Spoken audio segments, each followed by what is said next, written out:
and electronic devices. Participants will remain covered and guests will remain uncovered for the duration of the ceremony. All guests are welcome to take pictures at any time during the ceremony. Today, we witness the end of a challenging and rewarding career. The retirement ceremony is the Navy's expression of appreciation for a job well done, and a sincere official recognition of a long period of faithful and honorable service. Traditions of naval service, the ceremony itself has evolved over the years, but still serves as a capstone to a sailor's career. We shall heave to, stop all engines, lay about smartly, and drop anchor to pay honor to one of our shipmates and her family. Both side boys. Side boys, toast.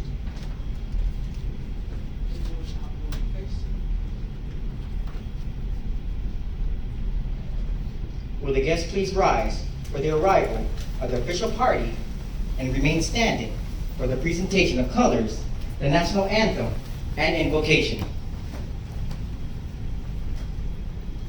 Time orderly. Sound 2 bells.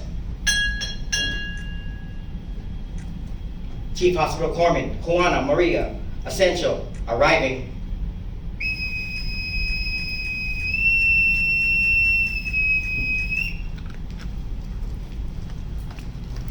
Time orderly. Sound 2 bells. Chief Petty Officer Raheen A. Jones, USN, retired, arriving.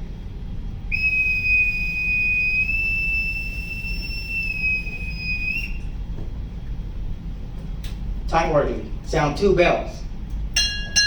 Command Master Chief Alvin Crawford, USN, retired, arriving.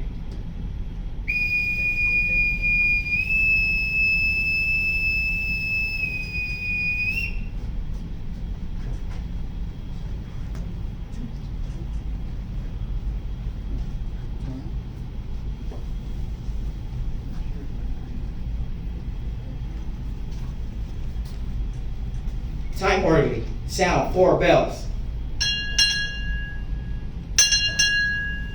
Captain Timothy Thompson, Medical Service Corps, arriving.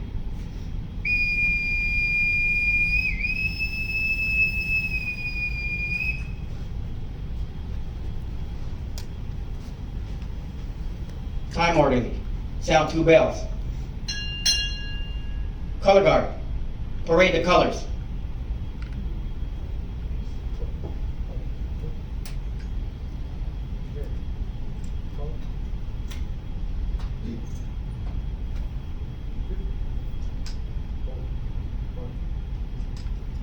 And salute.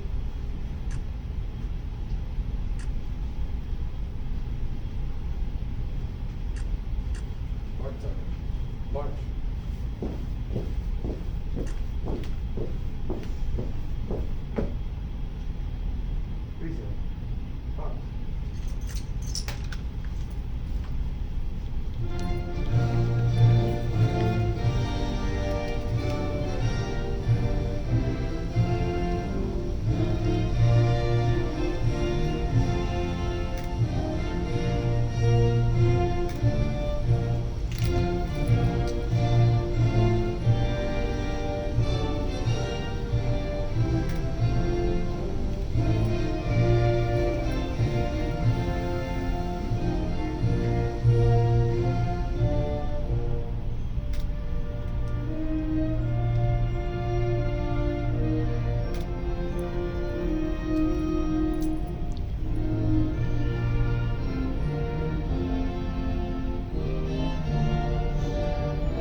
Color guard, retire the colors.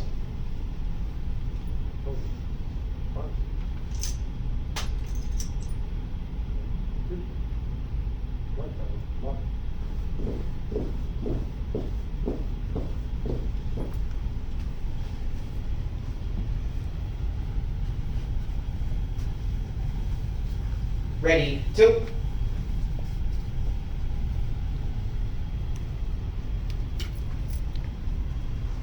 CSC A. Aaron Smith, United States, retired, will now deliver the invocation.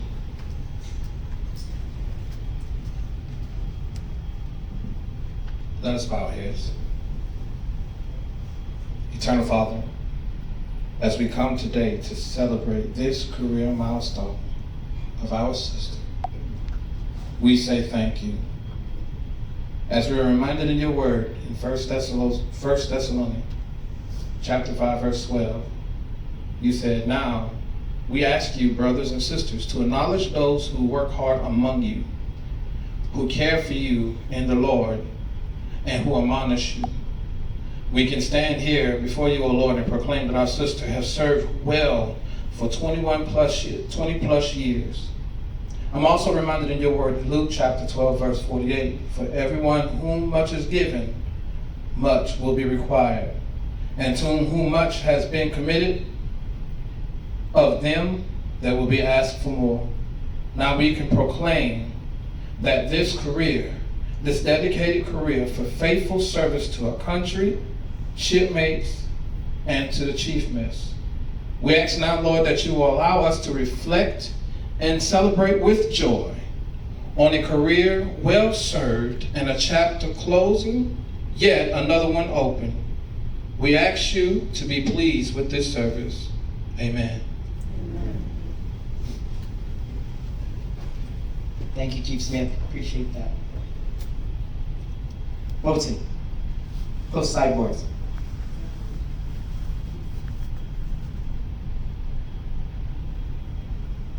Guests can be seated. Good afternoon. I would like to welcome Command Master Chief Captain Thompson, Command Master Chief Crawford, Chief Jones, Chief Essential, guests, family, friends, and honored guests. I would like to welcome all of you to this special occasion marking the retirement of Chief Hospital Corpsman Juana Maria Asensio. We are here this afternoon to witness the final stage in a very full and productive 22 years of military service. Also, we're here to say thanks to a great shipmate. Thanks for her many contributions and thanks for her many dedicated hours and personal initiatives that have helped to make NMRTC Portsmouth, especially Pharmacy Department, the proud professional organization it is today. So if you need to get your refills, right there. She's not the one to blame. Just joking. Okay, as she closes this chapter in her life, it is the beginning of another. Today also gives us the opportunity to wish her every success in the future as she looks forward to the new challenges and rewards. I especially want to extend a warm welcome to Chief Essential's family, husband Victor, sons Lorenzo and Aaron, daughter Amelia Rose, mother Rosa, and father Victor. I know you, more than any of us, are vividly aware of the sacrifices that your wife, daughter, and mother has made in the service of our country. And I speak for the entire command when I say how pleased we are to have you here today. It is an honor to introduce the presiding officer of today's ceremony, Captain Timothy Thompson.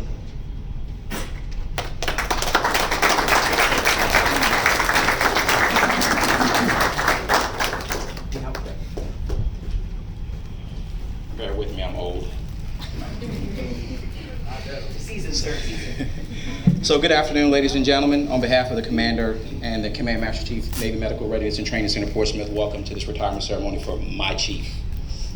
Chief Asensio, honoring 22 years of long and faithful naval service.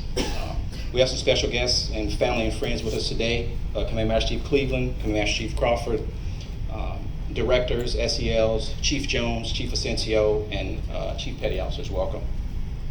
I want to extend a very special welcome to Chief Asensio's family, her husband Victor, her sons Lorenzo and Aaron, daughter Amelia Rose, mom and dad Rosa and Victor. Your wife, daughter, and your mom is a remarkable woman. Thank you for sharing her with us for the last 22 years. We're extremely grateful to have served alongside such a outstanding, upstanding, and passionate individual. Y'all say passionate? Passionate. I say passionate. Okay. Today you'll witness a time-honored tradition as we pay tribute to your loved one and pipe her ashore one final time. Chief, thank you for your service, shipmate. Really appreciate it. We appreciate the contributions and 22 years of hard labor. Appreciate it. Hard work, sorry. You've been an inspiration and a great mentor to many. Thank you for ordering me to serve as your presiding officer. I know that I may not have been your first or second choice. What I've learned over the last 35 years as a pharmacy officer is that when all seems lost and there's nowhere else to turn, even the most respected chief petty officers turn to the drug guy. Seriously, Chief, it's truly an honor to be here to support you as you bid the Navy farewell. You've trained, mentored, and served countless sailors, pharmacists, and technicians worldwide. And I talked to a few of them, and they offered a few things that they feel like maybe you could improve on. I hope you don't mind me sharing, and if you do, well, I'm sharing them anyway. So, number one, they told me that you spoke extremely too softly to them.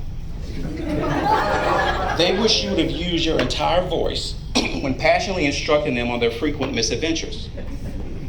Number two, they wish you would have used more curse words and animation when counseling them on the tardiness of their Sailor of the Year packages. They feel that 15 F-bombs in one sentence does not nearly convey the true passion you have for your sailors. And then finally, the senior leaders feel that you didn't kick their doors in nearly enough. They explain that replacing 5 door frames, 3 desks, and the butts and sometimes souls of junior officers per week is not even close to conveying what you're capable of. So, Chief, these sailors and officers and leaders love you because of the things that I just mentioned, and then some. You have an amazing heart and passion for people. With all the things that you're juggling in life, you always seem to be there for them. You even came in, I'm gonna get choked up, and gave an old, crusty, struggling, dusty, half disabled, half crippled, did I already say old? Sailor a piece of your mind from time to time. And I must say that Master Chief Mathisa needed that from you. Oh, I know y'all didn't think I was calling myself one day. Y'all better stop it. Chief, you've been my right hand. You've been my chief for my entire tour here. We've had our moments, and when I called Victor to ask for advice, and I quote, he said, "No hablo inglés." And then he changed his phone number. No, Chief, really, thank you for you and your family for 22 years of honorable service. You leave the Navy, the mess, the hospital corps, Navy pharmacy family, and Naval Medical Center Portsmouth better than you found it. I'm proud to call you my comrade, my colleague, my shipmate, but most of all, calling you my chief. Wish your farewell wasn't 5 and 6. Thank you.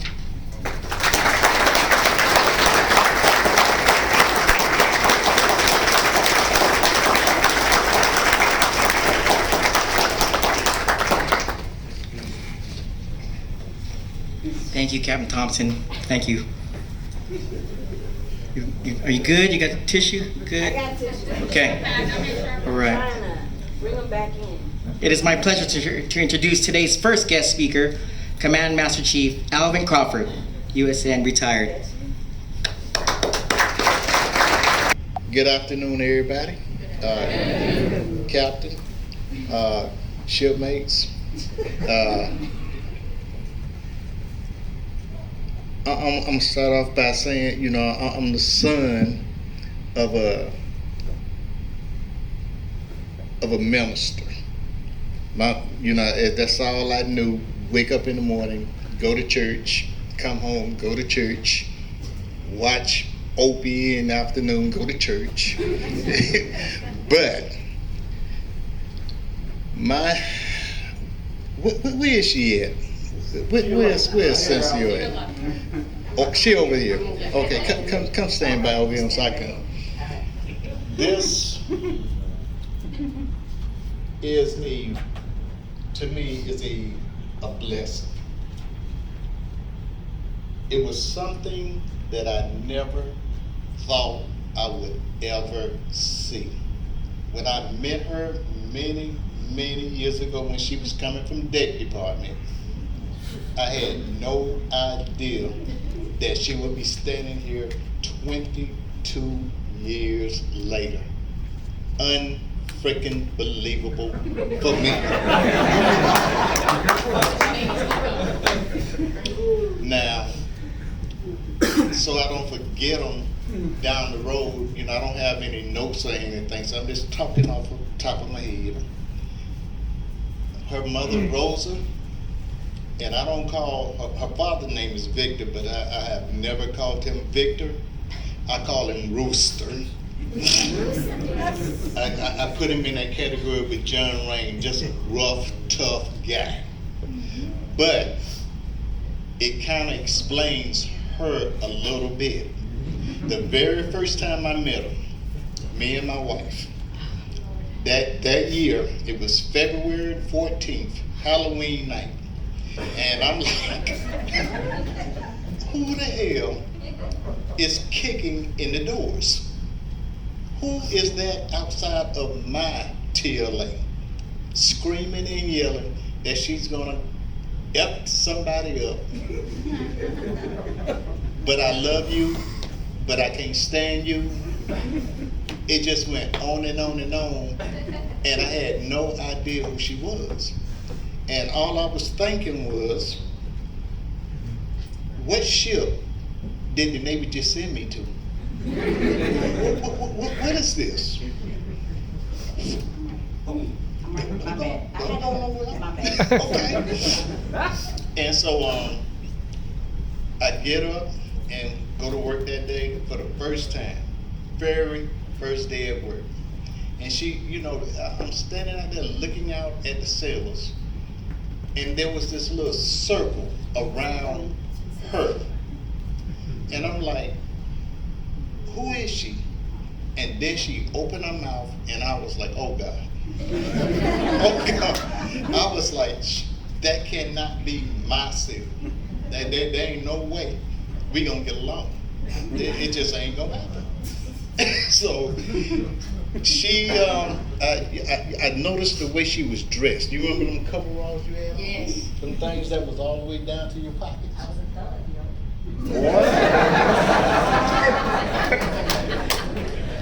I'm glad she told y'all, yes, she was a little bit thuggish. But what she did know is this Master Chief was straight off the chain.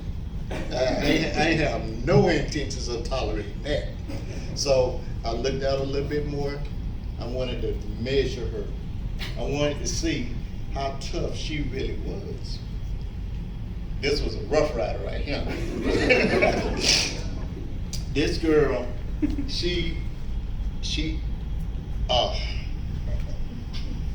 how you do me like that?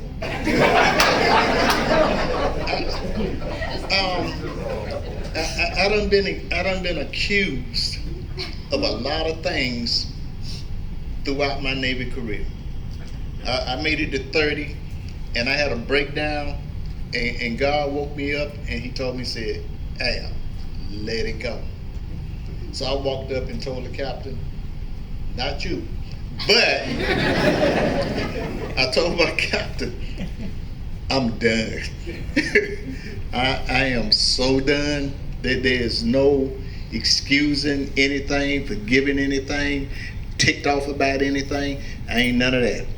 I'm just done. Because of this girl. Now, she told me, you see people like that, and I had it set in my mind, she gonna make it 4 years, and then she gonna go home, and then the Navy will be all right. No, that's not her. That wasn't her plan. She was like, I'm gonna do as long as I can do. I'm gonna be around forever and a day. I got this boyfriend, that boyfriend, this boyfriend.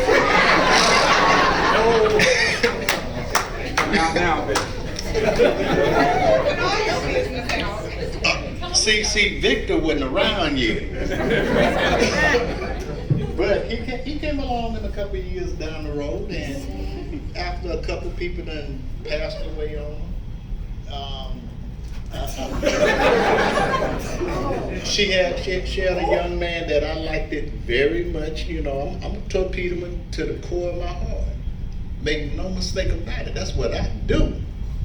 And I've always thought that I was the best until she showed up. And I was trying to figure out how I was gonna make her a torpedo. And they said, "No, you're gonna be a corpsman." And I said, "Oh damn." You're going into the corpsman rate? I was like, that ain't gonna work. She got horrible bedside manners. I was like, there's no way she gonna make it. But she went in, and she keeps saying she's passionate, but I tell you what, she also has a fabulous memory, because she never forgot to call Master Chief on his birthday, my anniversary, my wedding anniversary, all that kind of stuff. She would call me. But then when I go back and I think about Rosa and Rooster, which is her parents, I met them accidentally. It was an accident. And she was standing out there on the streets of Italy, and I was like, ooh, that's a pretty lady. That's Rosa, a mom. And I was thinking to myself, will she really own up to being her mother? Will she take the credit for that? And she said, I am so proud of her. Not looking around. Who is she proud of? See, actually during that time, I could see. Me being blind, I actually had vision now. But, you know, I said I wasn't going to bring this up. But I remember, you know, I've always been direct about what I wanted. And she had made 3rd class then. And she was a gunner's mate, and I was like, what the Navy gonna do now? She a 3rd class, what are they gonna do? She gonna go and be a corpsman as a 3rd class? I was like, how you gonna make 2nd? And she said, like she always say. And but it all turned out in a magnificent kind of way. I was listening what the captain had to say, and I'm gonna say this from the depths of my heart. 30 years of service, and I done seen every kind of sailor you could think of. I don't see them all. I love this girl to death right here. She has hit me in right.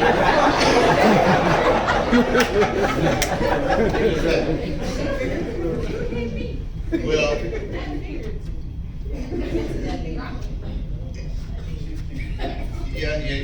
y'all have to remember now. This is in the old Navy, okay? I ain't got nothing to do with what's going on out there.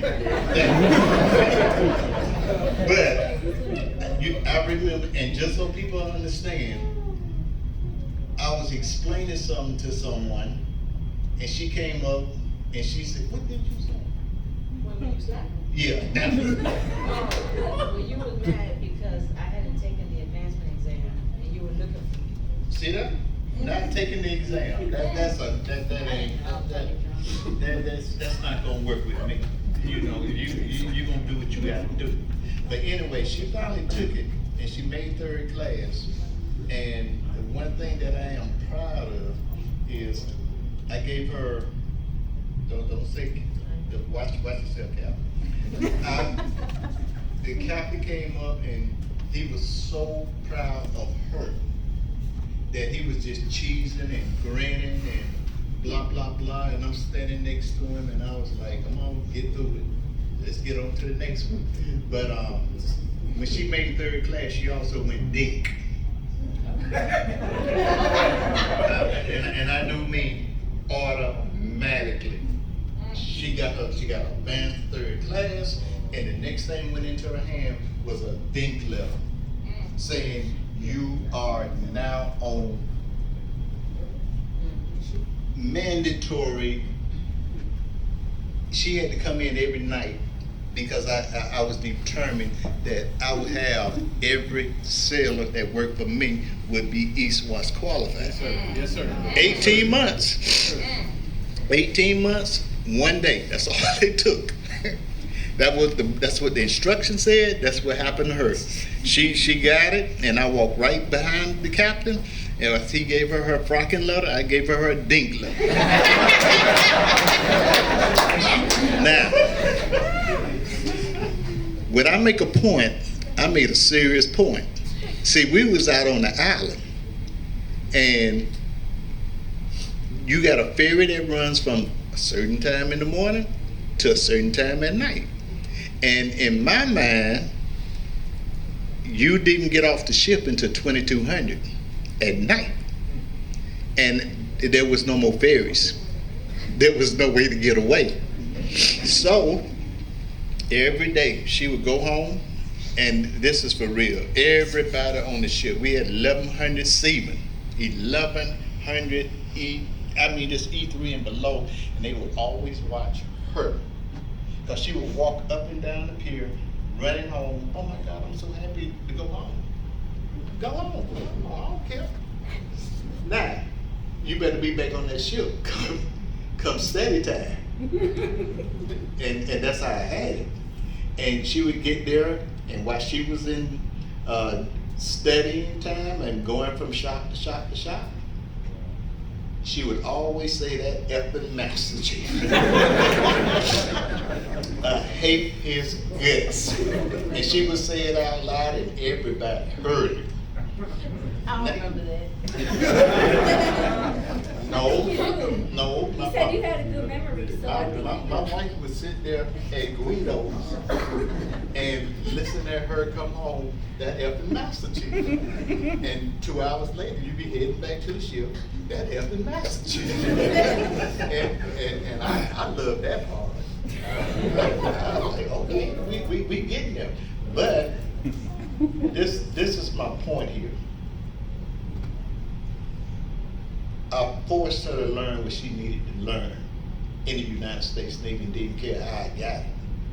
It never mattered to me about that effing master chief or anything else. That didn't bother me. All I wanted to do was create the best sailor I could get. And you see, you see who she went and married, right? Where's Vic? She stopped fooling around with the little babies. She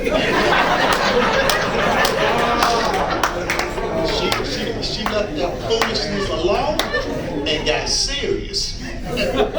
She went and got her a baller. And she learned something along the way because, Vic didn't make Master Chief by herself. She sat him down and said, this is what you got to do. Because that's what Master Chief did. So, here come Vic, and here she is.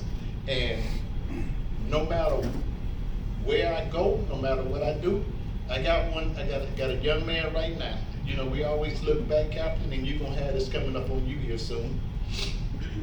People going to say, Captain, what was the most important thing you ever done throughout your military career? Who meant the most? Who affected you the most? Well, I'm gonna tell you right now, you might not realize this. I hope you do, but you might not. Believe me, this lady right here, this chief, petty officer, will be missed. For real. Because she called me and she said, Master Chief, I'm getting ready to be done with this and I gotta go. Well, do what you gotta do. Help when you can help and let it go. Let it go.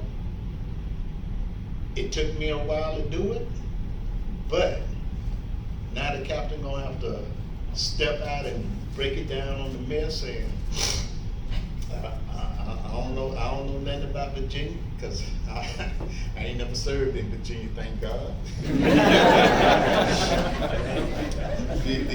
I've always come through Virginia, and I've always enjoyed the people in Virginia. I always liked them, civilian-wise, military-wise. I liked it, everybody. But this right here, she was a beast. She was, we used to call it the Weapons Empire. I don't know if y'all watch Star Wars, but I had a little sign saying, "Welcome to the Weapons Empire." And when I look at her, and I get to thinking about it, it was some things that I truly miss. And I miss them today, but I don't miss her. Now, I never had that opportunity because I didn't know sailors were allowed to call the Master Chief every day, any day, and just lay their problems out. Every problem she's ever had in the Navy has been laid at my feet. and I was like, "Are you serious?" And I just kept asking, "Are you serious? Are you serious? Go talk to some of them sailors that you was floating around with. Go talk to them." And no, but she called me about everything, whether it was professional or whether it was personal. I got the call, and I never said no, and I never, avoided her call. And I would get a phone to my wife, "Please talk to her, baby. Please." talk to her. But she's never been boring. She's always been interesting. She's always been beautiful. And that's because she got that from her mama and her daddy Rooster. And it was like when she made chief, her first stop was my house. And I was like so proud to see her put on a khaki uniform, because I knew right then she had made it. We ain't all supposed to be master chiefs, and we're not all supposed to be senior chiefs. Yeah. But that was never my goal. My goal was always where her goal was. I wanted to put on khakis. And when she put them on, it was like a glow around her. And I've always known that she worked hard. I've always known that she cared. I've always known that she was going to make an impact on somebody other than herself. I thank you for your service. I thank you for marrying Victor. Because poor Big get jumped on all the time. I don't know how the man go through it, but he makes it. And all I can say is he a better man than me, because there ain't no way. There's no way I will wake up and she got the baby that I tried to talk her into naming after me, Lorenzo. I was like, well, you might be Vic the baby though, but you can name him after me. No, Vic wasn't going for that. So when she got pregnant again, she says, "I'll think about it." She named him Aaron. I was like, well, that's a street that I lived on, but that ain't what I asked for. I grew up on Aaron Avenue, but if that's all I can get is a street, okay. Now she goes in, she says, "I gotta have one more, Master Chief." And I'm thinking to myself, I'm gonna finally get my baby. I'm gonna finally get it. It was a girl. God dog it. Y'all know my wife named that baby Queen Sugar, right? My wife told me that baby girl gonna be called Queen. We couldn't change her name, but we gave her a call sign, Queen Sugar. And off she's running right now. She can't talk. Always want to fight like her mama. She's temperamental, but it's gonna be all right. I'm about to sit down and wrap this up. Once again, I'd like to thank you for 22 years of hell raising. Cause she ain't never did nothing quietly. Y'all told me she's very passionate. Not once. She's very emotional. But she's dead serious about what she wants. She got that from me. I'm gonna let you know. And East Wasp. I'm gonna thank her from this day forward as the East Wasp Queen, because that girl know her East Wasp. I made sure of that. Thank you. You go home now. Let it go tomorrow, and take care of Victor. Let Vic know it's gonna be off the chain for real. It's gonna be off the chain. Thank you for listening. I hope I didn't take too much time.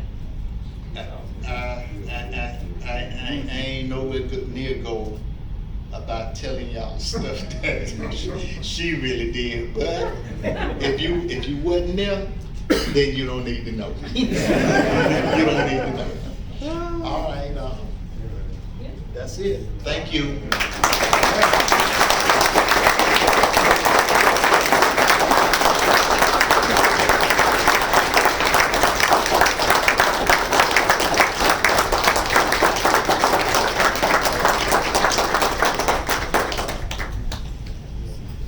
Thank you. Wow, I even lost my place here. Great. Okay. Thank you. All right. Whew. All right. It is an honor to introduce. Hold up. The key. Oh, sorry. I made these big enough for myself. All right. It's an honor to introduce the presiding officer of today's ceremony, Captain Timothy Thompson. You're good? Okay, sorry. Okay, thank you. Thank you. It is my pleasure to introduce today's second guest speaker, Chief Jones, USN retired. Apologize.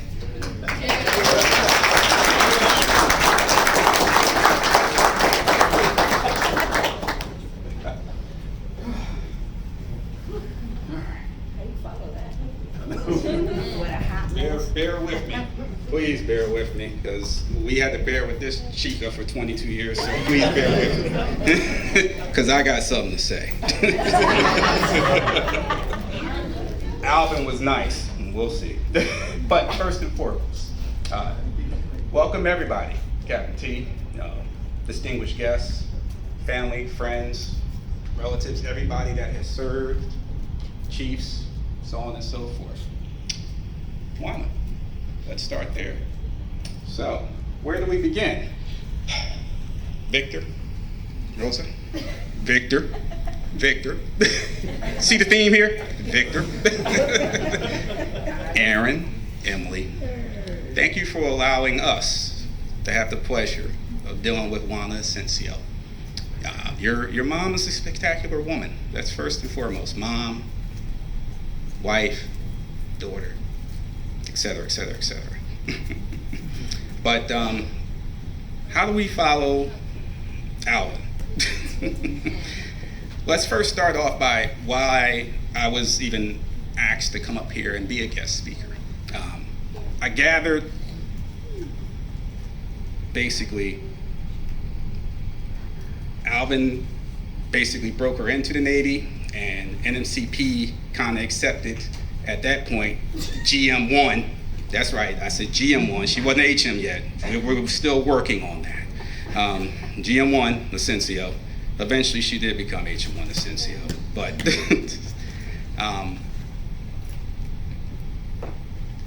how did we actually meet? Do you remember? You sure? I think you do. Because actually it was in 2011. Where were you? Yeah. Yeah, it was. Yeah. No, you were in Bahrain. You might have been. It was in Bahrain. Really? Yeah. I was dropping off patients, so true story. Dropping off patients, dealing with things from Afghanistan, and walking into this little area of Bahrain. All you hear is noise, just amplified noise as you got closer and closer to the building. A good friend of mine, H1 Eunice, worked there, and I was like, who the hell is making all this noise? Who is that?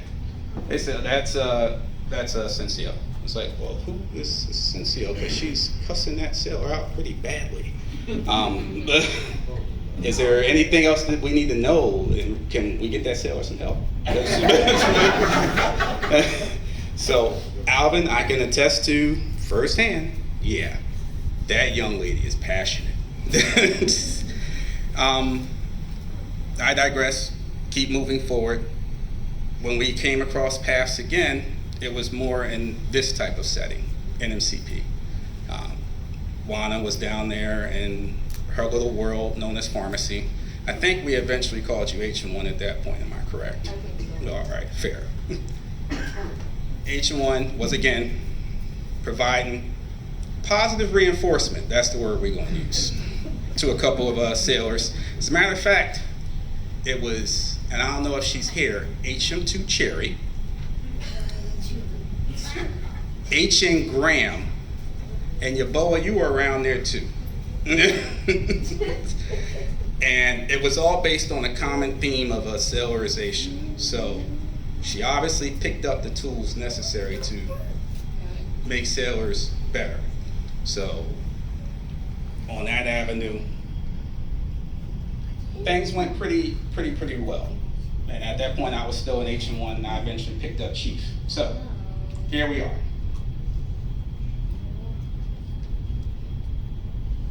I never referred to HM1 by her rank. I always called her by her name. Why? And I told you that too. Told you that. Just a little inside thing with me. It was more of a family-oriented thing. If you worked in ancillary services over at the clinic, there was Juana, there was Teddy.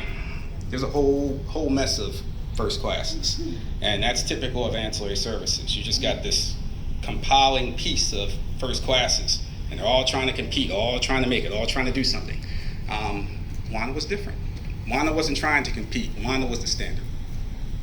If it came to getting anything done as far as me, rather it be packages, what have you, I could always rely on you. And again, I can't begin to, thank you enough for everything that you helped me become a better person, become a better chief. And I mean, honestly, leadership is a reflective tool. And what I mean by that is it's not focused on one thing. It's focused on the characters of many. And again, it truly was an honor and a pleasure to serve with you. And my final thought, because I am not nearly as long-winded as Brother Alvin there, my final thought was when you put on the anchors. That was a culmination of many, many trying days. I'm sure you can attest to that, just as well as anybody else who had the pleasure of serving with her. The Navy got that right. I truly believe that. It took long enough, but the Navy got it right eventually. Unfortunately, not everybody, as Alvin said, can put on a star or 2 stars. It doesn't matter. You got the distinction of putting on the khakis, and with that, it was very, very honorable to see that. And it was, I'll just be frank, it was probably one of the proudest moments in my military career.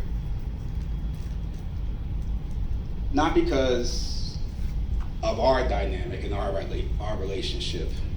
It was simply that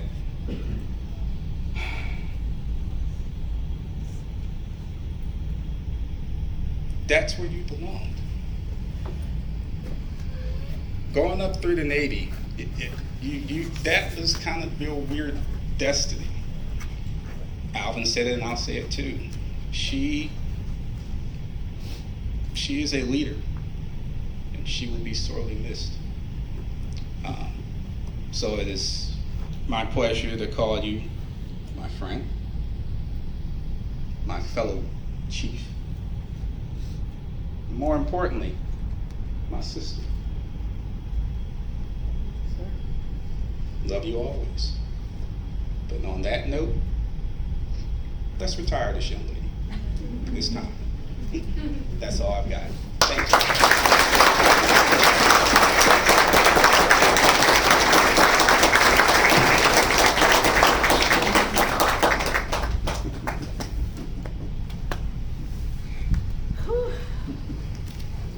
you. Thank you for that. Woo. All right. Now, Captain Thompson will read Chief Essentials Award. If you could. Oh.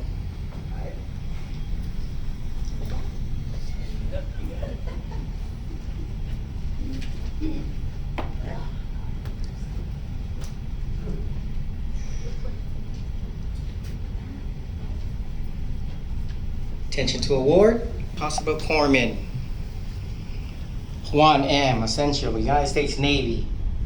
Meritorious service and superior performance of her duties while serving as leading Chief Petty Officer, Pharmacy Department, Navy Medicine Readiness and Training Command, Portsmouth, Virginia, from January 2017 through January 2023.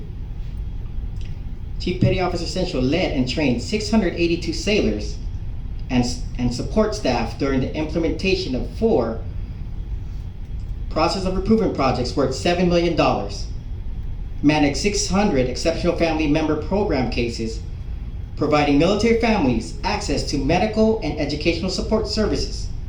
While deployed on the USNS Comfort during coronavirus relief missions, she trained 26 sailors and delivered care to 1,100 staff and 182 critically ill patients.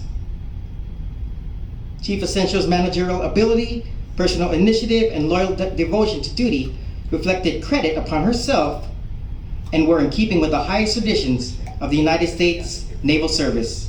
Given on this day, 7 January 2023, signed S.K. Perkins, Captain, Medical Corps, United States Navy, Commanding Officer.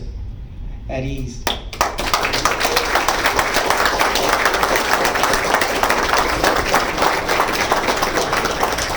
Will the guests please be seated?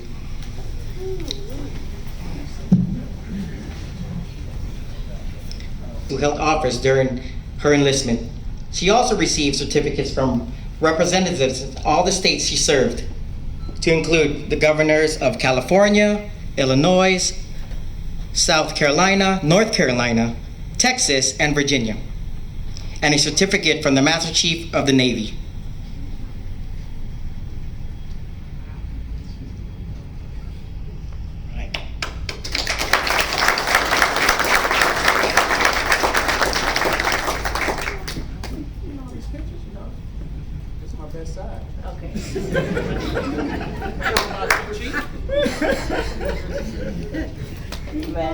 You're right. All right. Husband, Victor, sons Lorenzo and Aaron, daughter Emilia and parents Rosa and Victor.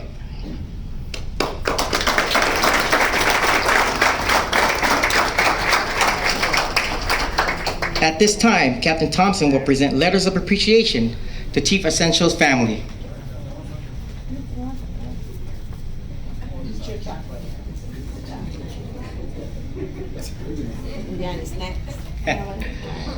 There's a lot, so while they're doing that, I will read this out.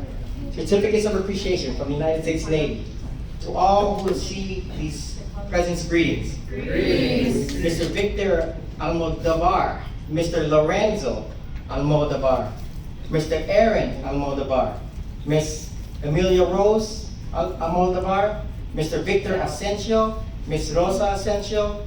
Today, after completing 22 years of active naval service, your daughter, wife, and mother has ended a career of honorable and faithful service to her country, and her efforts are sincerely appreciated. Such a rich and rewarding career reflects a strong commitment to the principles of the freedom and democracy and the belief that they must be upheld at any cost. That type of total commitment is impossible without the full support of the entire family. Although you may have never had to carry out a military order or deploy into hostile waters, your loyalty and steadfast support of your daughter, wife, and mother's career can rightly be viewed as service to your country. That loyalty and dedication were significant courses of strength for your daughter, wife, and mother during arduous duty and exemplified the highest traditions of patriotism. On behalf of a grateful nation, the Department of the Navy, and officers and crew of the Navy Medicine Readiness Training Command, Portsmouth, I extend my sincere thanks and express our appreciation for a job well done. Given on the 6th day of January 2023, S.K. Perkins, Captain, Medical Corps, United States Navy, Navy Medicine Readiness Training Command, Portsmouth, Virginia, Commanding Officer.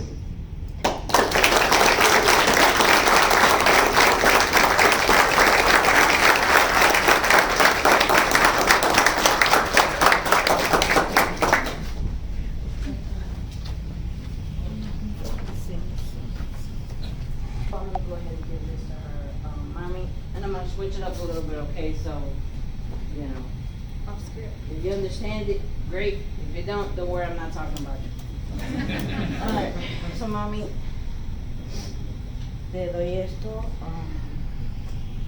Voy a leer lo que escribí, pero gracias por el apoyo incondicional. No solamente 22 años, sino siempre.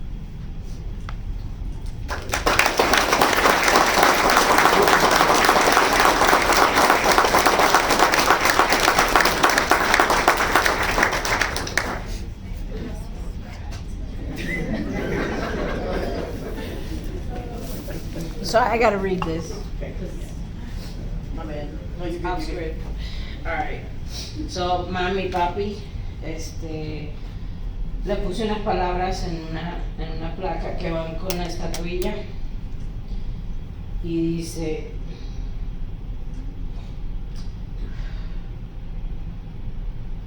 no tengo palabras para expresar cómo me siento. Es increíble pensar que hayan pasado 22 años desde que entré al servicio militar. Sin ustedes yo no estuviera aquí ni hubiera logrado tanto. Me han dado la vida y un amor inigualable e incondicional. Siempre estuvieron a mi lado sin importar la distancia o la hora.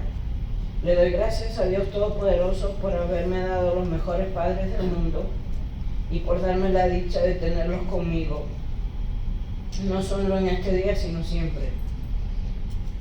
Les agradezco el amor, su dedicación, lecciones de vida, jalones de oreja y el cuidado de nuestra familia entera, especialmente de nuestros 3 bebés. Gracias sobre todo por el sacrificio que hicieron al dejar nuestra patria, quedando atrás nuestra matriarca para darnos y darme a mí en especial un mejor futuro. Espero que estén orgullosos de mis logros y de la persona en la que me he convertido. Ahora que soy madre comprendo lo difícil que fue dejarme ir y lo mucho que sacrificaron durante mi ausencia. Sus consejos me dieron la sabiduría que necesitaba en los momentos difíciles e engrandecieron mi capacidad de líder en muchas facetas de mi carrera y de mi vida. Les doy las gracias desde el fondo de mi corazón por su amor y por estar aquí conmigo en las buenas, malas y siempre. Seguiré pidiendo consejos para llegar a ser tan buena mamá como lo eres tu mamita. Los adoro con todo el alma, su hija que lo quiere.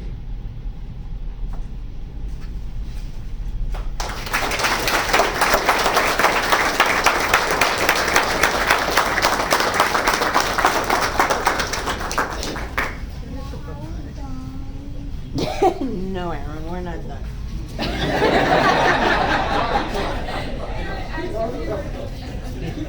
Oh my gosh, I don't know if I want to cry or laugh. Emotions are all getting the frog throat in my. All right, thank you. Mommy and Papi, you guys did an excellent job with her. Okay. HMC Maria Tyndall and HMC Celia Fripp will now present Chief Essential with a retirement shadow box.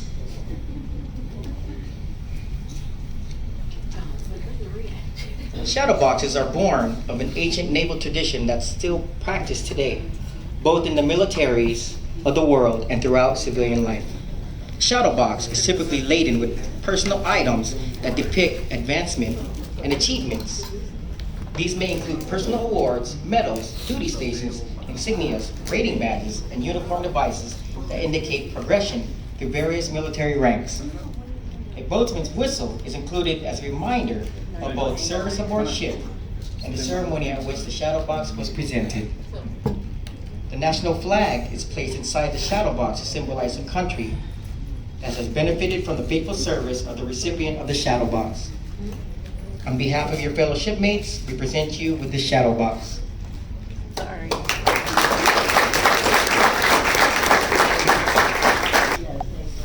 Okay. This is not off script. Ladies and gentlemen, it gives me great pleasure to present the straightforward, fiery, non-judgmental, warm-hearted one and only Hermosa Mujer, Chief Juana Maria Asensio, aka Ace. Is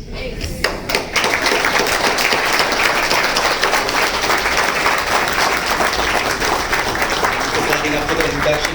Yes, That's thank enough? you very Okay. much. I needed glitter and lights, but I didn't get it. Sorry. Whew, God is good all the time. Yes, He is. We're here today. Whew. Good afternoon, Captain Thompson, Command Master Chief Retired Crawford, Chief Retired Brahim Jones, Command Master Chief Mercedes Cleveland, distinguished guests, friends, and family. Thank you all for being here today. I had to write a whole bunch of stuff down because I'm too excited. I'm gonna miss something, and then I'm a Pisces, and I can't live with it after the fact. It's a whole thing. So thank you guys for coming out here and being with me today to make this day a special day for my family, especially. I can't believe this is here. I'm still thinking that it's somebody else's retirement, not mine. But I'm crying a lot, so it must be mine. So many people say that, when they join the Navy, they might do their first enlistment and get out. I always knew that wasn't the case. I had the opportunity to witness, especially after having the opportunity to witness my first chief in the Navy, BMC Felipe Gonzalez, his retirement, and it was the most amazing thing I had ever seen. The way they showered him and just showed him love and how beautiful the ceremony was. I said, you know what? I'm gonna have me one of those one day. So here we are 22 years later. The day has come and I am overwhelmed with the thought that this is it for me.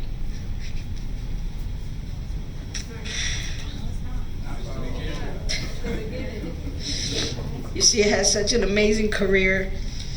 I thought this would never end, and then my body said, psych. I'm done with you, and it started acting up and just took a wrong turn. I used to think that when people would say that their bodies would tell them that it was time to roll, I was like, man, whatever. I don't believe it. And then it happened to me. For those who have been close to me for at least the last 2 years, you know some of my struggles, and that this is not the way I wanted to go out. But all things must come to an end, and I have accepted it, and it is what it is. So my journey in the world's greatest Navy is over. Can't yell at nobody no more the way I used to.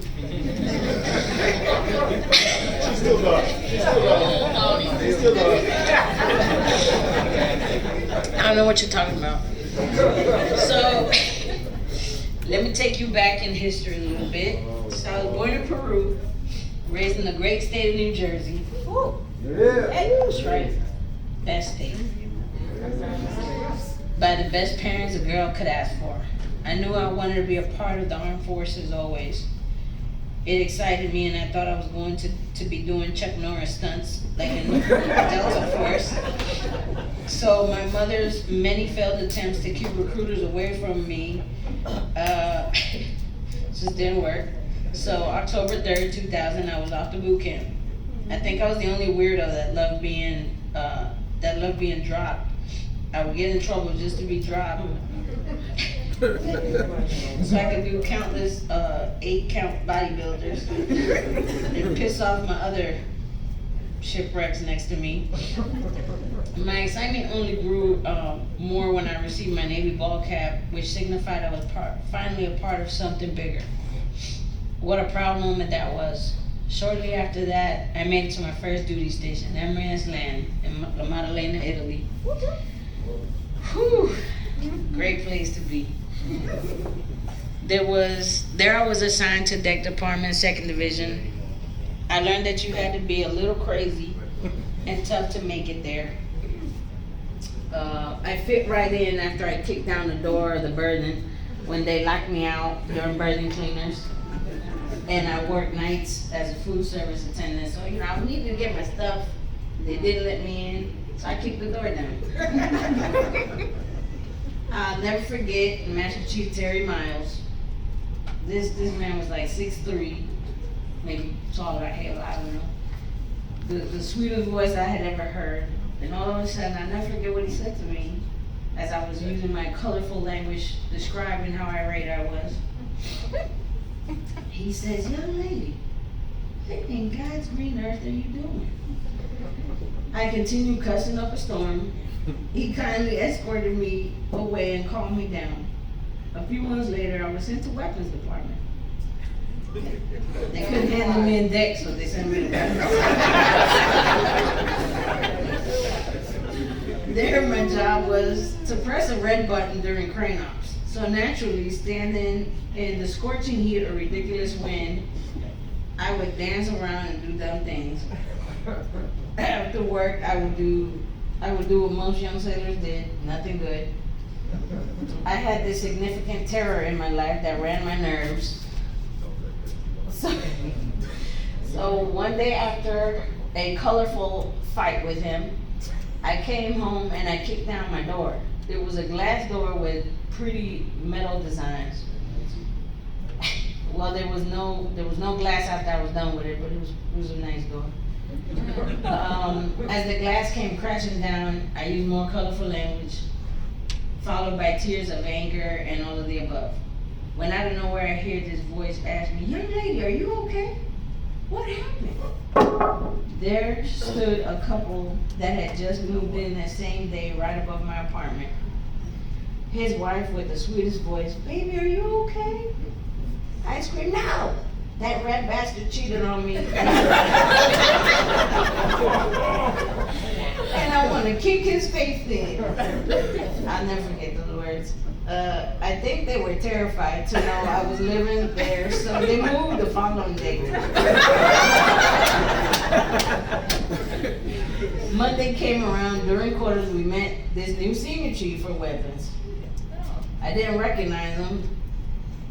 He sure recognized me. It was the man who was standing above when I kicked the glass door down. I didn't remember him because I had drank Kool-Aid with stuff in it. You know. He mean-mugged me. And you know, I didn't pay much attention to him, so well, some days went by, and we were standing in the weather decks, and he comes up and asks, "Who's Asensio?" My smart butt says, "Who wants to know?" He closed his eyes like he was slightly upset. He asked me, "Why is your name on this exam UA list?" I shrugged my shoulders because I truly did not understand that I was supposed to be in an exam. So he asked again, and I shrugged my shoulders with an attitude. I don't remember what else I must have said to this man, and came across my face came his hand. He angrily said, "Why the hell is your name on this list? And why am I being called to the bridge? You embarrassing me." I was like, "Are you crazy?" He said, "No, but you are." This was a Wednesday, I'll never forget it. He angrily directed me to go to his office Friday morning at 08:45 and let him know what test I would take, either the GM or the BM. So I figured since I was on weapons, I'd go ahead and do the GM. I made third off that cycle. I took the test drunk and I made it. So I was like, this is easy. This is easy. I should have done this.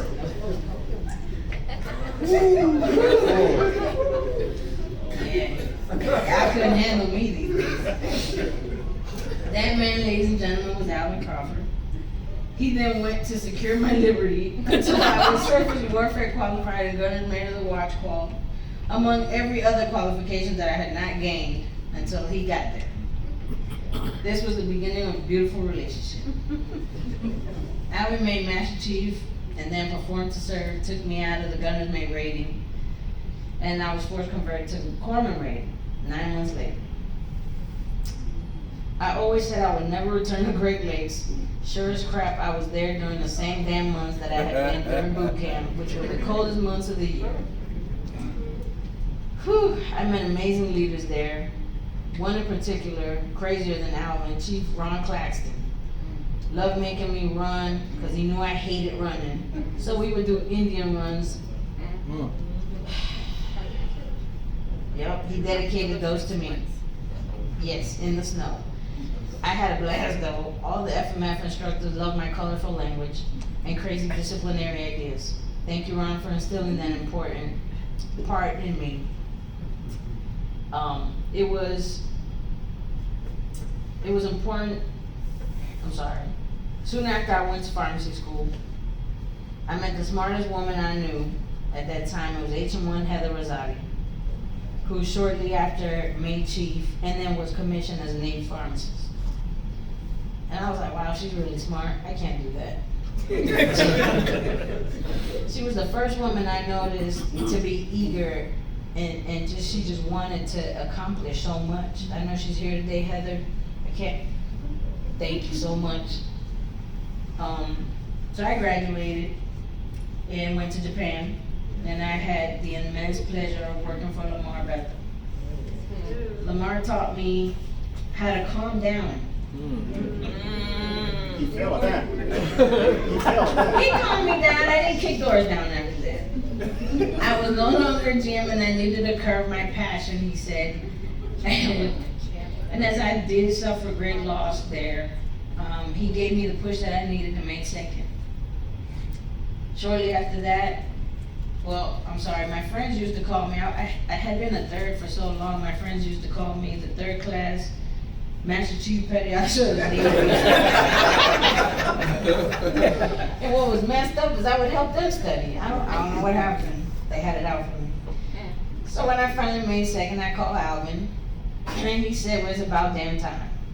It was important for me to let him know and to make him proud of me. But I busted out laughing because I felt his indifference through the phone. Tough love, I tell you. So in Japan, I met another amazing leader, Senior Chief Jose Escalin. That man taught me how to actually study because I was all over the place. I thought I was gonna learn by osmosis. I would open the book and I would fall asleep. And then I would wake up and be like, oh man, tomorrow's the test. Whatever. That's why I didn't make it so long. So he taught me to channel my anger into productivity. So his advice and Lamar's leadership made me insane. Now it was time, oh wait, I can't move past this without pointing out Chris Huerta. Thank you, bro, for being here. My homie. We sure did go through a whole lot in the hunch. We saved each other's lives a couple times. Love you, bro. So now I'm a second class. And I needed to go back to my natural habitat because I couldn't do this hospital. Everybody was so nice and proper and they never cussed. And God forbid you said holy crap, it was like, it was just bad. So I went to the Ike. There I was part of the most elite medical department I had ever seen in my life. First ran by Kenny Folsom. Y'all know Kenny. Soft, sweet spoken. Shortly after that, we had Theo Marsh. We spent 2 awesome years with Theo, or as we like to call him, Papa. This man had a talent for leading all of us crazy individuals. They're a Navy family for real. Christina Star Cruiser, AKA Stone Crusher, who was super quiet, naive, sweet, and always talked about her native country of Chile. So we would roll our eyes because that happened just about every day, 4 or 5 times a day. She's now a Navy nurse and one of my dearest friends. Then we had Douglas Thurgood Thompson.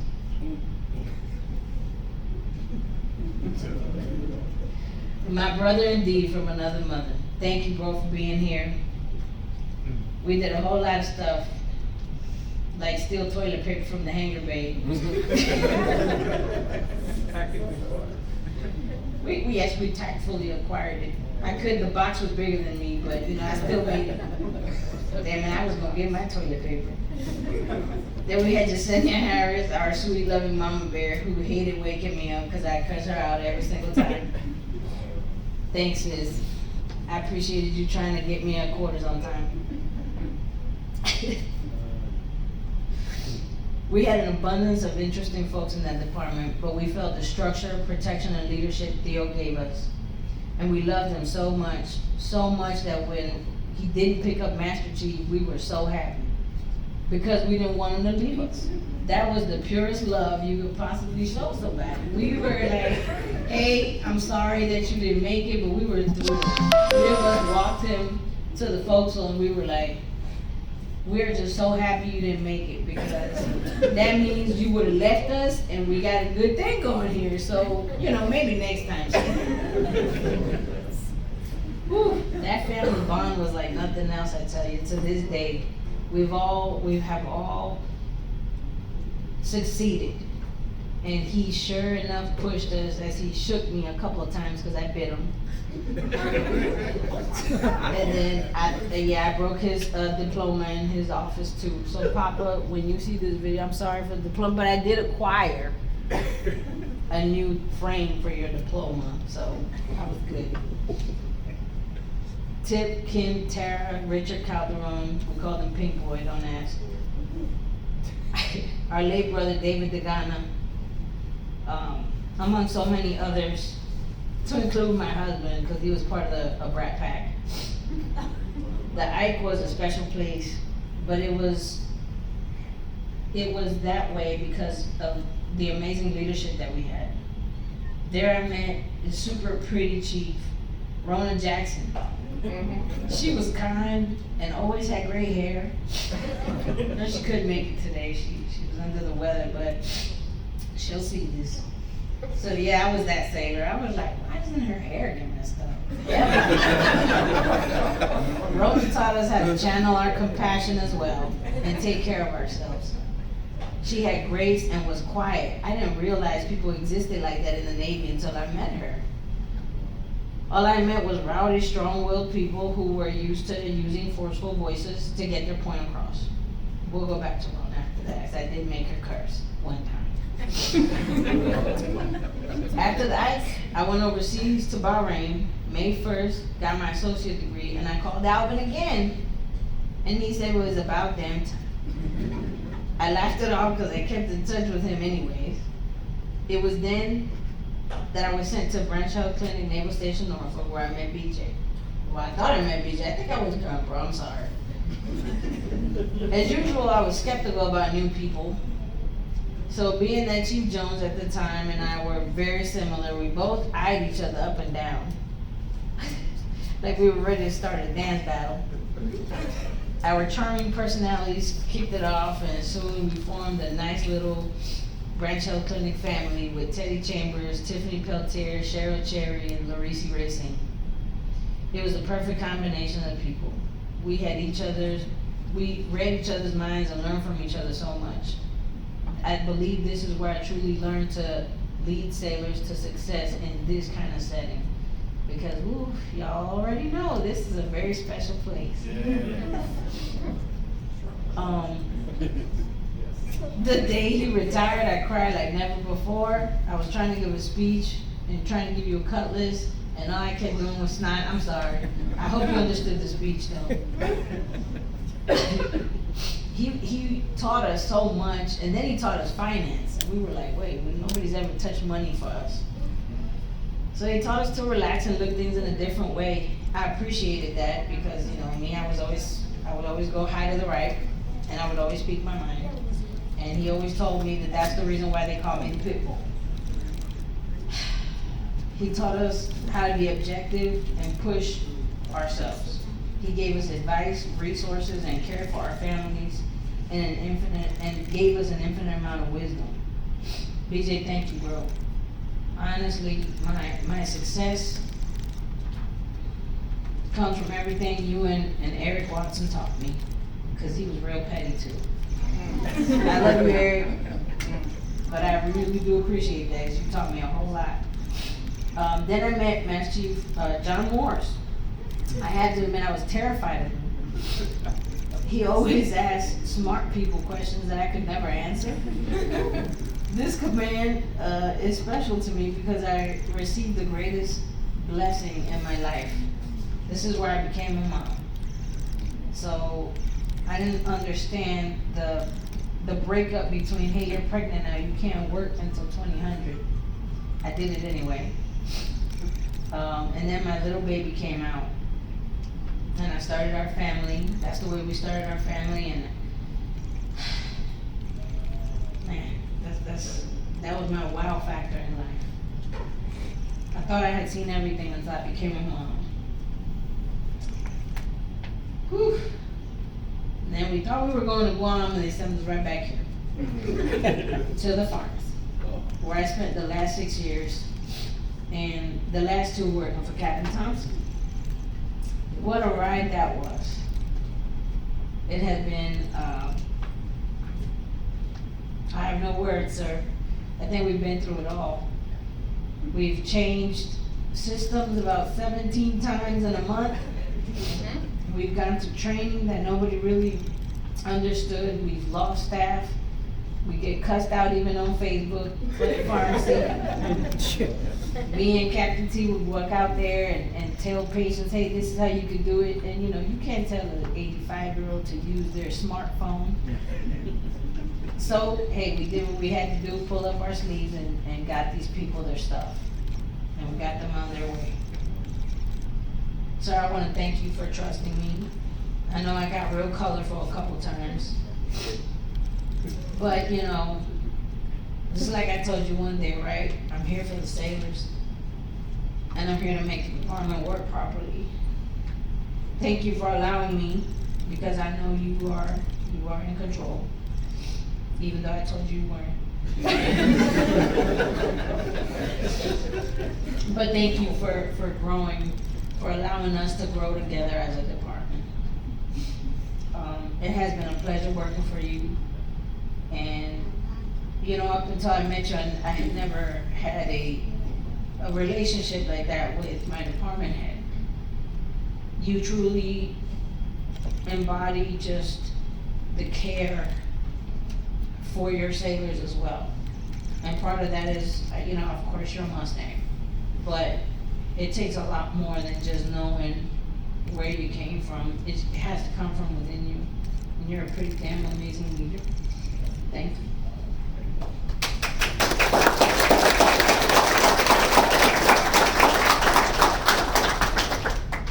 So yeah, no matter how many people would walk into his office probably and say, Chief just yelled at me, he was like, okay.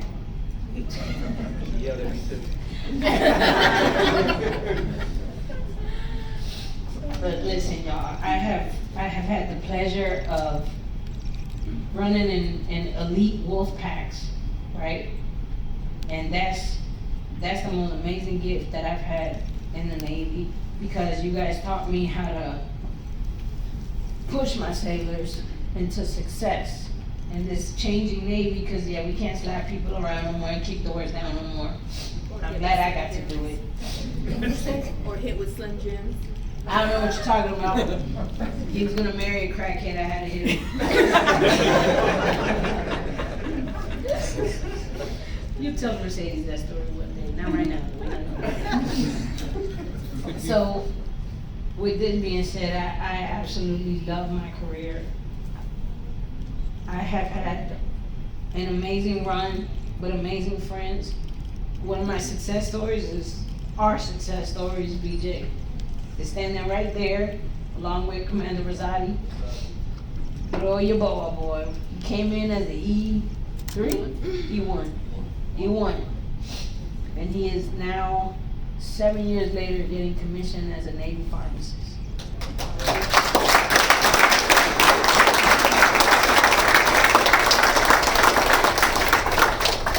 Along with Dallas, who's also one of our HNs.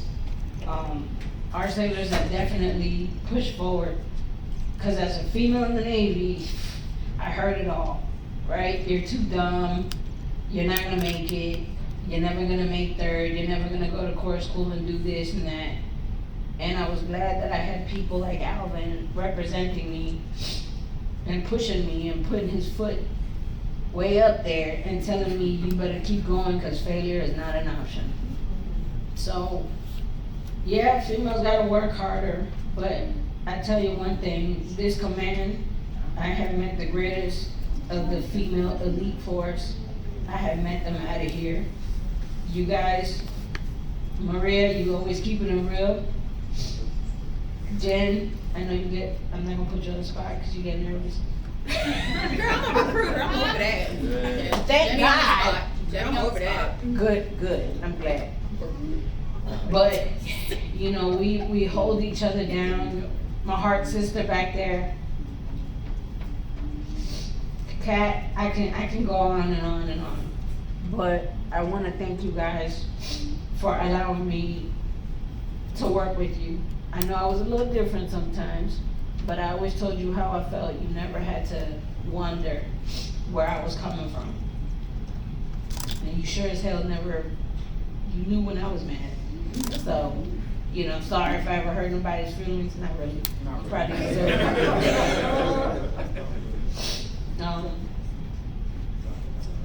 I want to thank, you know, everybody goes through now. It took me forever to write this speech. And I don't even know what time it is. What time is it? 2:25. Oh, shit, Bring it all right. down. So, you know, great career, great everything, but I couldn't have done it without my parents, my husband, and my children. Papi, mommy, you guys are my sounding voice. Victor, I saw you run masses, and I always wanted to be like you. And then we got married, and I was like, nah, maybe not. It's a lot of work, man. Being married is a lot of work, and you gotta take care of each other.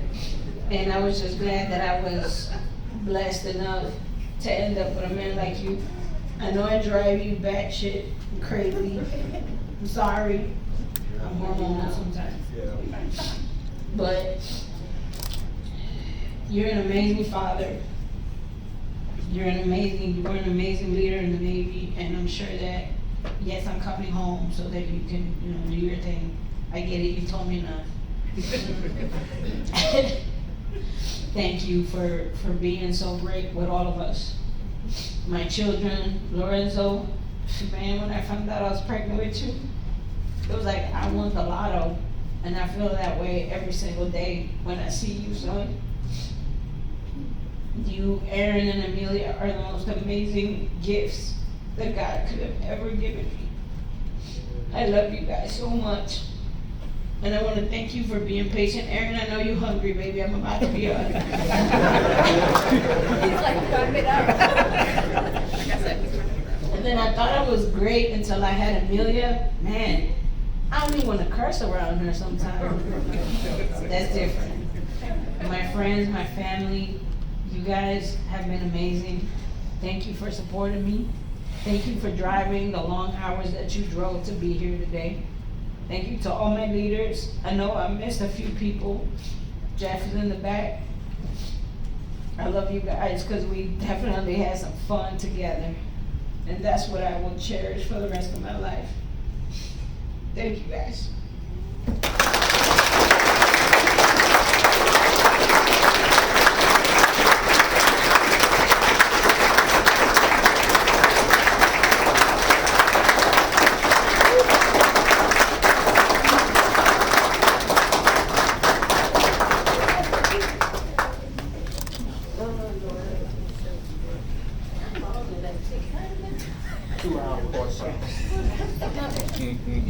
It's all right, it's almost dinner time. We're good. Thank you, Chief Ace. Ace is her nickname because it takes too long to say Juana Maria Asensio. Okay, Command Master Chief Pablo Rosado will now present the flag folding.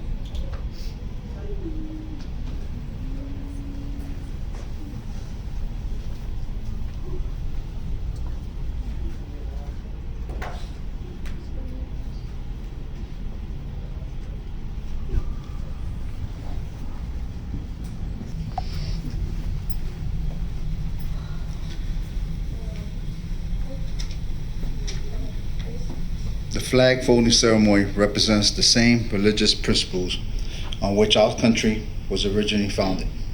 The portion of the flag denoting honor is canton of blue containing the stars representing the states of veterans served in uniform. The canton field of blue dresses from left to right and is inverted when draped as a pall on a casket of a veteran who has served our country in uniform. In the armed forces in the United States, at the ceremony of a retreat, the flag is lowered, folded in a triangle, folded and kept under watch throughout the night as a tribute to our nation's honored dead. The next morning, it is brought out and at the ceremony of reveille, run aloft as a symbol of our belief in the resurrection of the body. The first fold of our flag is a symbol of life. The second fold is a symbol of our belief in the eternal life. The third fold is made in honor and remembrance of the veterans departing our ranks who gave a portion of life for the defense of our country to attain a peace throughout the world. The fourth fold represents our weaker nature, for as American citizens trusting in God, it is to Him we turn in times of peace as well as in times of war for divine guidance. The fifth fold is a tribute to our country, for in the words of Stephen Decatur, our country is dealing with other countries. May she always be right, but it is still our country, right or wrong. The sixth fold is for where our hearts lie. It is with our hearts that we pledge allegiance to the flag of the United States of America and to the republic for which it stands, one nation, under God, indivisible, with liberty, justice for all. The sevenfold is a tribute to our armed forces, for it is through the armed forces that we protect our country, our flag, against all enemies, whether they are found within or without the boundaries of our republic. The eightfold is a tribute to the one who entered into the valley of the shadow of death, that we might see the light of day, and to honor Mother, for whom it flies on Mother's Day. The ninefold is to tribute to womanhood, for it has been through their faith, love, loyalty, devotion, that the character of the men and women who have made the country great have been molded. The tenfold is tribute to the Father, for he too has given his sons and daughters for the defense of our country since they were first born. The elevenfold, in the eyes of the Hebrew citizens, represents the lower portions of the seal of King David and King Solomon, and glorified in their eyes the God of Abraham, Isaac, and Jacob. The twelvefold, in the eyes of Christian citizens, represents an emblem of eternity and glorifies in the eyes of God the Father, the Son, and the Holy Ghost.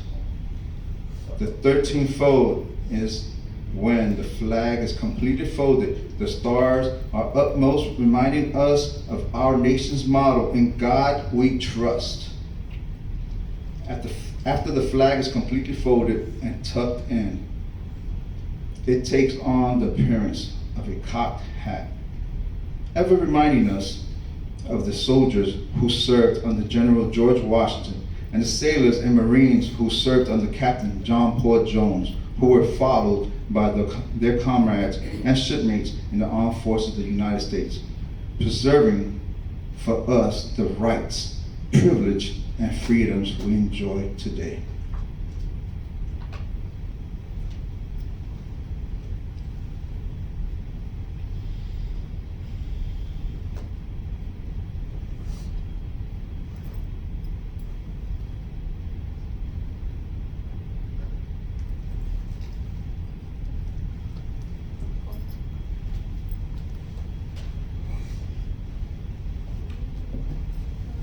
HMC retired Jones will now.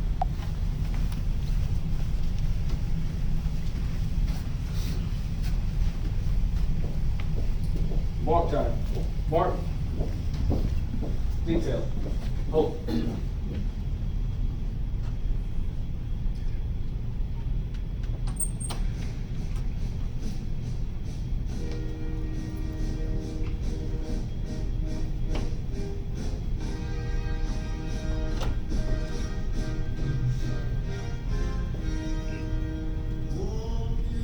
I'm the flag of the United States of America.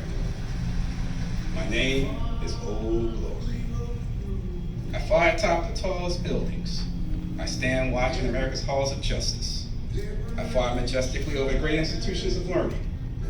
I stand guard with the greatest military power in the world. Look up and see me. I stand for peace, honor, truth, and justice. I stand for freedom. I am confident. I am arrogant. And I am proud. When I'm flown with my fellow banners, my head is a little higher, my colors a little truer, for I bow to no one. I am recognized all over the world. I am worshipped. I am saluted. I am respected. I am revered. I am loved. And I am feared. I have fought in every battle of every war for more than 200 plus years. Gettysburg, Shiloh, Appomattox, San Juan Hill, the trenches of France, the Argonne Forest, Anzio, Rome, the beaches of Normandy, jungles of Guam, Okinawa, Tarawa, Korea, Vietnam, Persian Gulf, Bosnia, and Afghanistan.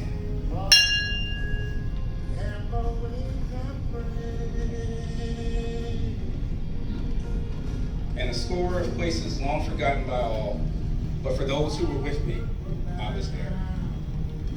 I have led my sailors and Marines. I followed them, I watched over them. They loved me. I was on the hill in Iwo Jima. I was dirty, battle-torn, and tired, but my sailors and Marines cheered me. I was proud. I have been soiled, burned, toiled, and trampled in the streets of countries that I have helped to set free. It does not hurt, for I am invincible. I have been soiled, burned, torn, and trampled in the streets of my own country. And when it was done by those for whom I served with, it hurts. But I shall overcome, for I am strong. I've even slipped the slippery bounds of earth from a vantage point of the moon. I've stood watch on uncharted territories and new frontiers of space. I have been a silent witness to America's finest hours. But my finest hour comes when I'm torn into strips to be used as bandages for my wounded comrades on the battlefield. When I am flown at half mast. And when I lie in the trembling arms of a grieving parent at the gravesite of their fallen son or daughter. I am proud. My name, in case you missed it, is Old Glory. Long may I wave, dear mighty God, long may I wave.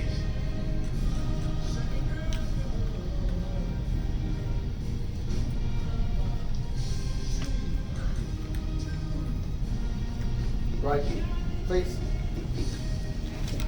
Head, salute. Chief Asensio will now present this flag, which is flown over to Dwight D. Eisenhower, to her mother and father. The other flags that are towards our left here will be presented to her husband and children as they were flown at Naval Medical Center Readiness Training Command, Portsmouth.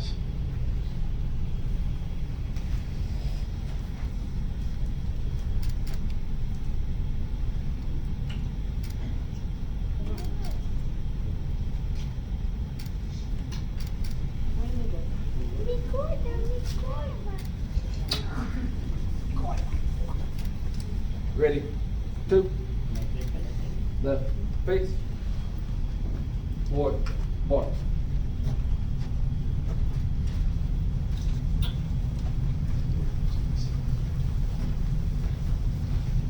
Detail, hold, hold.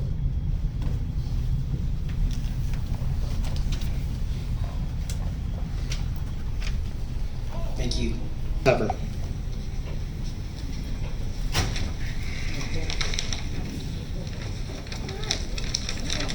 Good afternoon, good evening, somewhere in between there.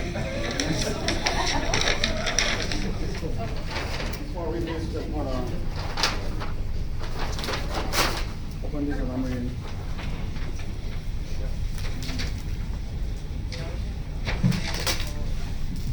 All right. Hello, everyone. Most of you guys know me. I'm the loud one. Well, I used to be the loud one until I married her, but.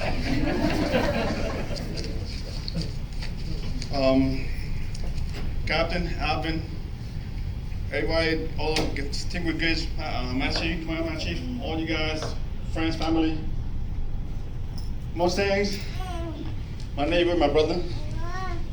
Good afternoon. All right, so like Juana said, going back a little bit of history, picture this. In April 2007, I, AOC at the time, checked in to the Ike. We've been the only CPR instructor trainer on the ship because they just had lost their CPR qualifications. So I spent about a year working there before she checked in. I was a CPR coordinator, I was command PRT coordinator. Every title you have, I was it. I was number 2 out of 123 chiefs on the board, and I was new there. Just bragging a little bit. That's why I got to, get to the level I did. Anyway, so about a year later, this young lady checked into the ship, to medical department. So I walked in like I did every day, 2 times a day. I walked in, providing CPR records, PRT records, medical. And I looked to my right as I walked in, and I saw this young second class sitting down on the floor going through medical records. So I said, "Hey, how you doing? I'm AOC at Mulbar. Are you new here?" She looked at me. "What do you think?" So I looked at her, I was like, you know what? I turned around, I didn't even need to turn, I took my shit and left. I'm not dealing with you right now, because it is what it was. So,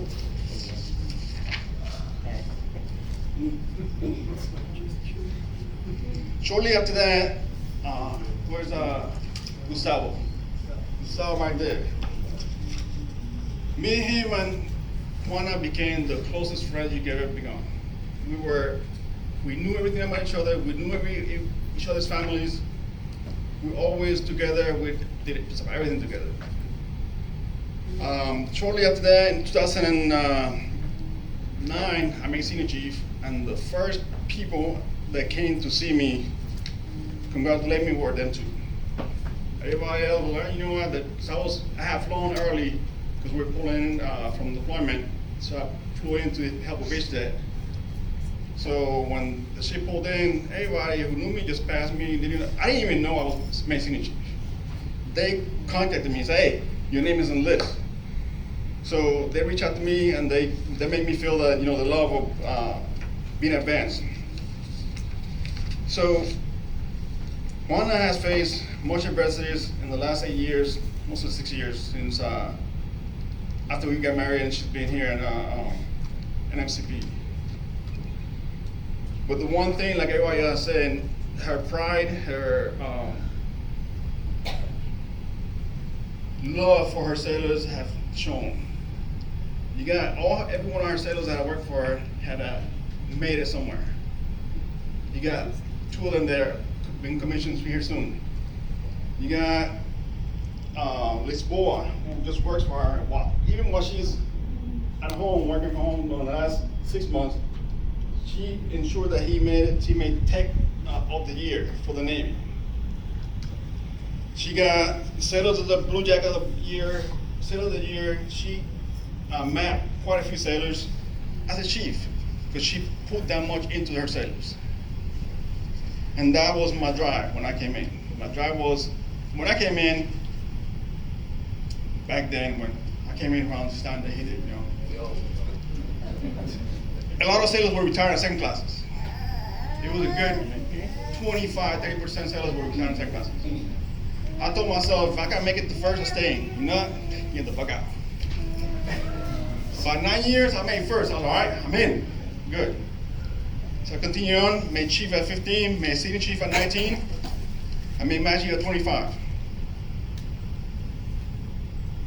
Ever since I made senior chief, after she came back from Bahrain, I was stationed in Jacksonville. I terminated my short duty orders in Jacksonville because I know, just like she said, I'm in ships going. Out of 32 years, I spent 23 on ships. I love being on sea. The time goes by fast, you get shit done and move on. So that's one of the reasons probably I made my chiefs and kept it going. But we became closer after I had gone through my divorce, and I came back here, and me and Gustavo and her, we kept getting together, and now we have such an amazing family. And I know her drive has always been just as strong as mine was. So Juana, the time has come for your leadership, your love, your pride to be put into our three leadership. Because I know my older children, wasn't able to put that love into them because I was always gone.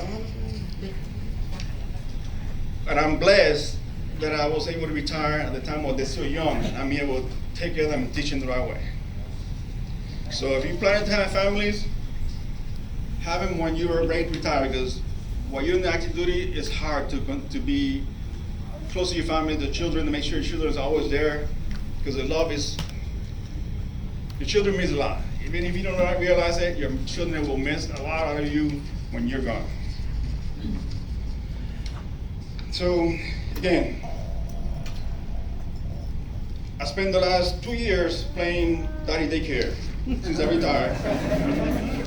And I'm done. I'm telling you, I am done.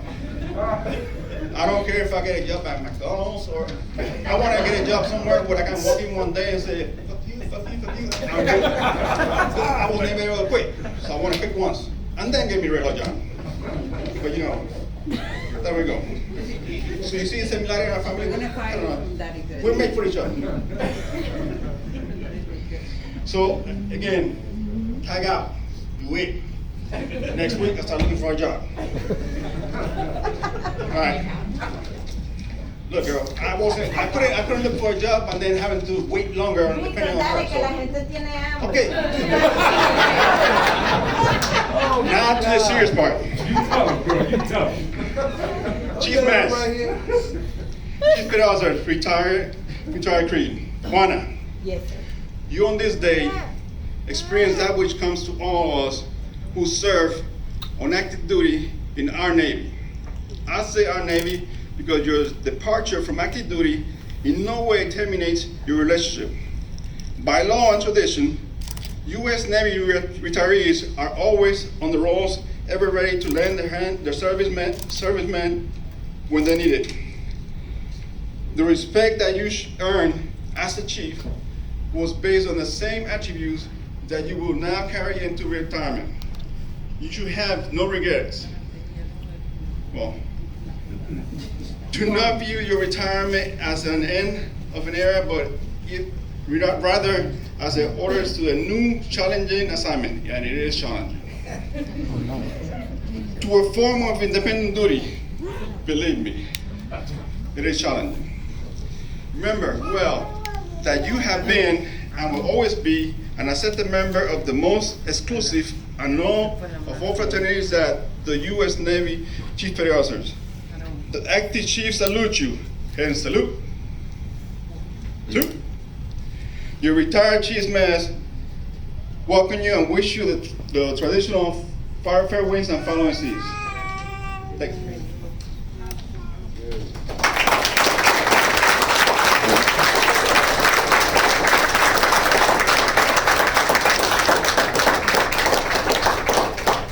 Thank you, Victor.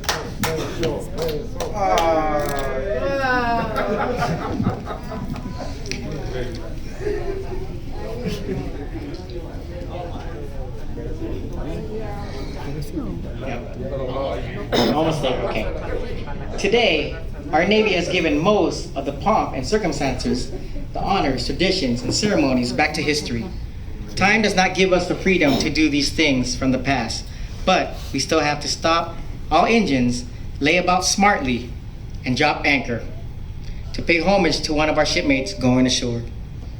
To honor the years served, the guidance, the friendship, and the expertise that this shipmate has freely given these 22 years. In the late 1700s, the U.S. Navy set sail with new ideas, new goals, and a desire to build traditions that would last through the test of time. The U.S. Navy led the way with time. The captain would allow the jolly boat to take the enlisted retiree ashore to show the crew that she and the Navy recognized the contributions of its enlisted crewmen. It was not uncommon for the commanding officer to order up the jolly boat a crew of 8 strong backs, side boys, and a boatsman to send an seasoned shipmate to her retirement, home, never to sail again. All hands on deck was passed. Speeches were made about great victories, battles fought upon the open sea, raging storms weathered, in voyages to distant and strange lands, with port calls others could only dream about. HMC Peña will now recite The Watch. You can be seated. Sorry. You got emotional. Shipmates, for 22 years, this sailor has stood the watch. While some of us were in our bunks at night, this sailor stood the watch. While some of us were in school, learning our trade, this shipmate stood the watch. Yes, even before some of you were born, this shipmate stood the watch. In those years, when the storm clouds of war were seen brewing on the horizon of history, this shipmate stood the watch. Many times she would cast her eyes ashore, see her family standing there, needing her guidance and her help, needing that hand to hold during those hard times. But still, she stood the watch. She stood the watch for 22 years. She stood the watch so that we, our families, our fellow countrymen, can sleep soundly in safety each and every night, knowing a sailor stood the watch. Today, we are here to say, shipmate. The watch stands relieved. Relieved by those that you have trained, guided, and led. Shipmate, you stand relieved. We have the watch.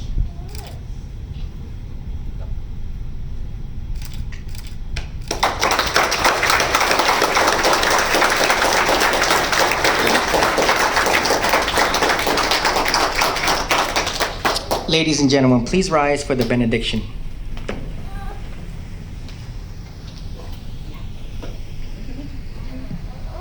Let us pray. Heavenly Father, as we come to a close of this service reflecting 22 years of faithful service of our sister, Chief Asensio, we ask that you endow her family with grace, favor, and many blessings. Allow peace as they discover the new work that you have set before them. I ask that you would give her the wisdom of Solomon and the strength of Samson and the faith of the three Hebrew boys, Shadrach, Meshach, and Abednego.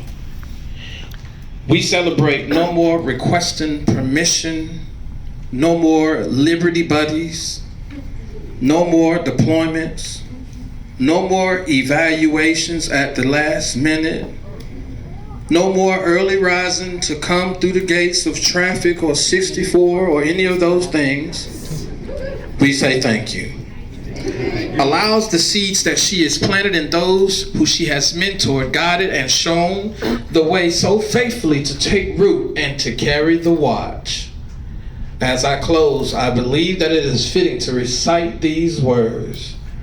Well done, thy good and faithful servant. Well done. Amen. Amen. Thank you, Chief Smith. Boatswain, post aside boys. All Chief Petty Officers, past and present, cover and man the rails.